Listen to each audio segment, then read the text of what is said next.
so critical in deciding the landscape of this game. With this being so dangerous, potentially game penentu ya guys the buat last game RRQ ya of guys. the match as well. I think RRQ definitely have an ace up their sleeve with the jungle Direwolf right here. All the sustain and now a lot of fighting power for the first Masih two bisa kah turtles. RRQ? Let's see if this actually plays out well in their favor. That's a debut pick for Irad in MPL ID Season 13, that Direwolf in the jungle.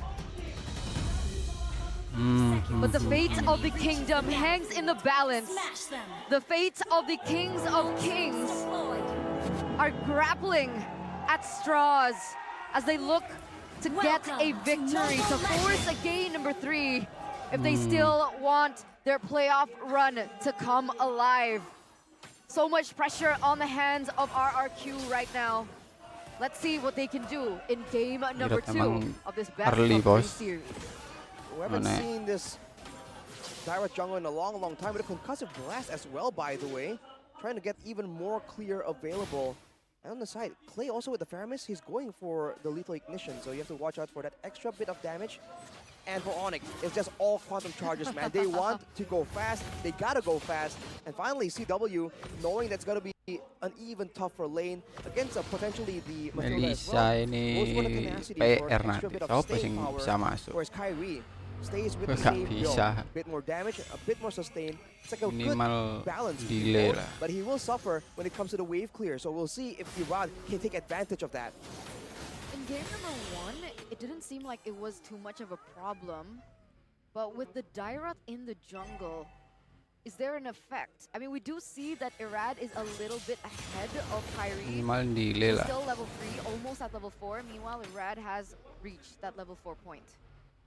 He just has a difference in the clear speed, in the threat for the burst. RRQ bro, susah bro. Now that it's not a Baxia, it's just a hero with a lot more damage available. So it also shreds. So if Skylar and Brusco make the play together, oof, it could have been very dangerous. No, it is cancelled by CW. Sakit sakit itu bos, ngawur ya. I'm just looking at the little interactions here for the new model mechanic. Up top though, Lopi going for some damage. Clay very low. And, ooh, that pullback could have had very tragic results. Look at level 4 with Sans as well. Clay with level 4. Sans really stealing that Nether Realm. Irad jumping into the back with penalty zone as well. Lopi caught in the damage. Appraiser's back from the Turtle Pit, and that's Lopi who falls as first blood. The Turtle will be secured as Keyboy. Gets south. Tapi bos. Turtle traded for kill. Lanjutnya ya iso triple kill. I think it's still in a way worth it for ONIC. They are the ones who are trying to go for a bit of a balanced composition. So the fact that they were able to get the turtle despite going up against a Netherrealm, a Matilda, it's a small victory. But I think ONIC has a ways of making small victories start to snowball, start to kind of assist each other. And CW is finding ways to make this Melissa work. Ooh, level advantage as well. Yeah, you can even see it, right? I think the extra range that Bruno, he has been able to harass Skylar. Even Brusco can't say much when Keyboy goes in for the roam as well onto the Arlet. But meanwhile, the rest of the members already harassing Irad in his own jungle too. The Fraser's Wrath used up early. There's some strike as the Shadow Stampede pulls him forward. Kyrie still with the Retribution, but now Irad jumps in. A good final slash to disengage with the circling eagle, now with the guiding wind, bringing Irad back to Keyboy. A stun to cancel, to disengage once again, and a good win for ONIC. Purple buff for nothing. The issue right now is RRQ. They're spending a lot of resources defensively.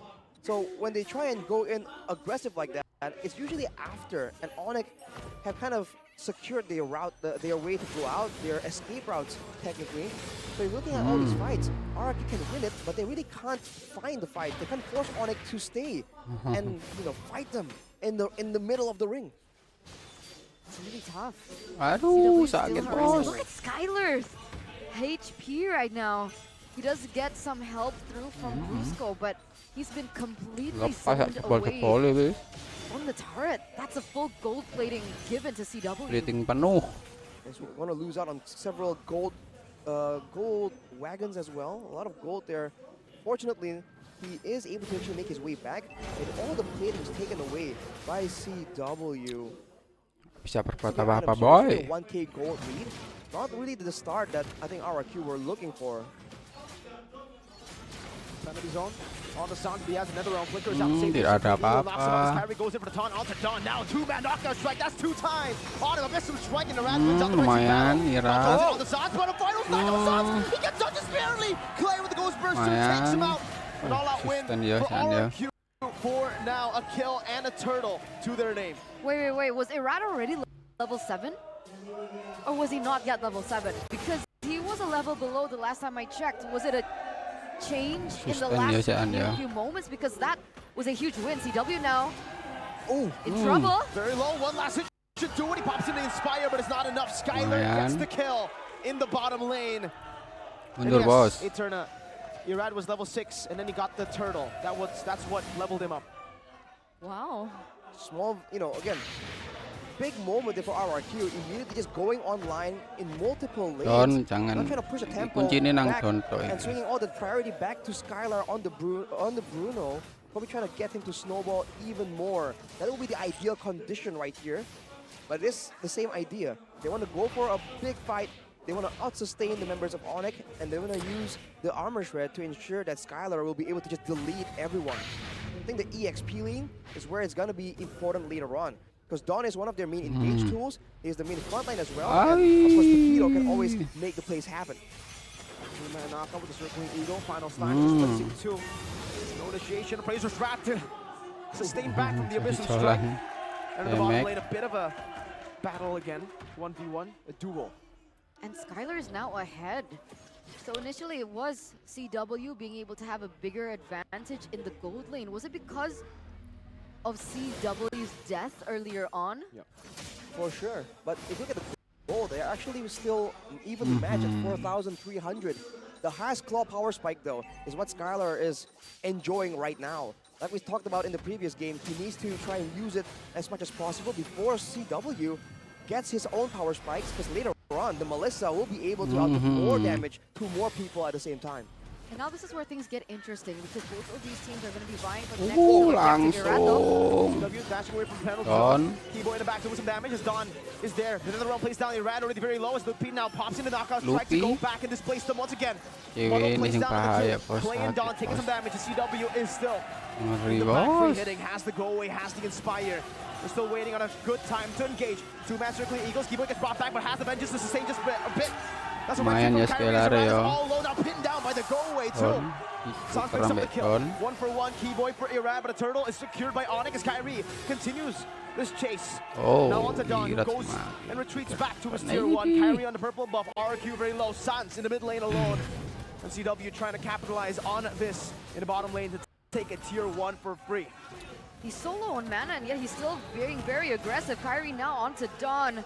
He doesn't get caught out just yet, but he is going to be able to take away that buff from RRQ. That was a 1-for-1, but ONIC was able to secure that neutral objective. So that's a 1.2k gold lead for ONIC. We do see Skylar picking up another item. The Berserker's Fury, that's, I think, the faster power spike he can enjoy over the other marksmen. Now it's going to be critical. They tried to use it to fight earlier, but now, just making a play towards Lutby here, without any setup. They're just trying to brute force the tower take. Shots, another knockout strike, and another jab in front. Displaced though, Shadow Stampede brings him back now with the final slash. Oh, Lutby gets a shielding, and strike dodged away from Keyboy. Wow, with the vengeances. Just get out, and now Kyrie with full HP is just walking them down. 4v3 earlier. With Lutby recalling, goes to the bottom lane. Melissa, cewek ya roto iku. Irad is just being way too aggressive right here.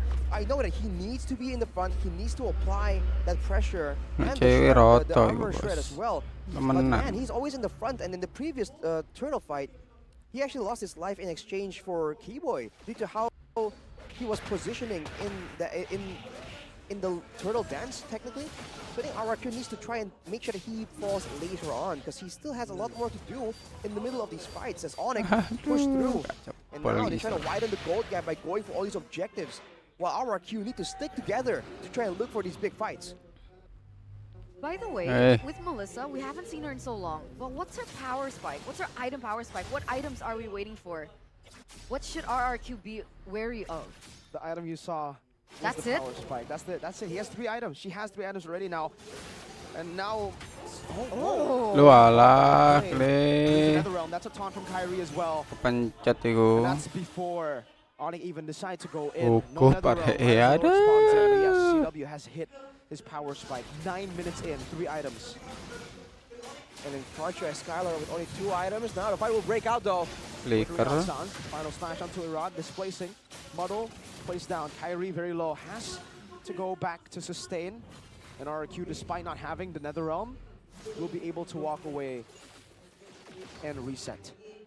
Yeah, they don't commit onto this. Look, they're gonna be able to put some pressure in the bottom lane. But luckily, it's the bottom lane, so they are gonna be able to access it very quickly. Dawn versus Lutfi right now. Paquito and the Terizla. The Paquito should have a better time in the far lanes. He should be more mobile, and as you say that, Chuna, he does make his way there because it was pushing for RRQ. Oh, look at that! Now with the go away, getting rid of the Nether Realm, but CW is caught in the midst of it all. That's another strictly ego to displace him. CW is Cewek ini si urip cur, diwalik cur. Gonna go for the assassination on the Skylar, but he has the sliding tackle to escape. Irad taken down, and ONIC have won the prolonged team fight. Now it's Lutfi in the back still with a knockout strike. Keyboy trying to run away. A strictly eagle to knock 2 up. Kyrie there, and Sans Mati kabeh, bos. How? Risk again, that's a dash forward. A terrified Keyboy with a conceal. One last shot is all he needs, but Skylar's 9 tackles to get him there. Oh, Keyboy! Still able to assassinate one. Now Lutfi with a knockout strike with the shielding as well. One last shot should do it. Aduh. Capitalizes on Lutfi's distraction, and meanwhile, Kyrie and CW stay busy, takes the Lord. How can you be that well coordinated, and how do you lose only one person in the midst of all that chaos? Clay? Bonked to death. Waka King is what they're playing right now, and they're playing it good. They're just in sync so well right here. And it's so unfortunate for RRQ that everyone that got low in that fight survived with a sliver of HP. Meanwhile for RRQ, they were so desperate, so intent on getting more kills right there. They went and risked it, but unfortunately they lost even more members. Now at a 7K gold lead with ONIC showing they can beat RRQ despite the Netherrealm, despite the Mathilda difference. They are marching down towards RRQ's base with the Lord. This Melissa pick has proven to be insane for CW, and it looks like that is the entire reason for this pressure. I mean, even with the adjustment on the models, it looks like there's absolutely no problem as the Sky Kings look for the invade. Well, let's see now. The Muddle zoning them away. They don't even need any of the frontliners to walk on forward. 2-man knockout strike. This is zone again. Penalty zone to the back by Dawn, and now the Strictly Eagle. Everything Netherrealm plays down as the goal as well. Pins them all down. CW with Inspire, reduces strike. CW dodges away. Calvin would not get out, and RRQ all get baited by that one man. Now they're stuck in no man's land. Now it's Clay next to fall with a vengeance. Keyboy displacing Brusco, taunted up, locked down, and Kyrie takes him out. Skylar, one last man standing. The Crown Prince stays alive, but the kingdom fall. Lutfi takes him out. 2-0. Clean sweep. The Empire crumbles. 2-0, leg 1, leg 2 sama-sama 2-0.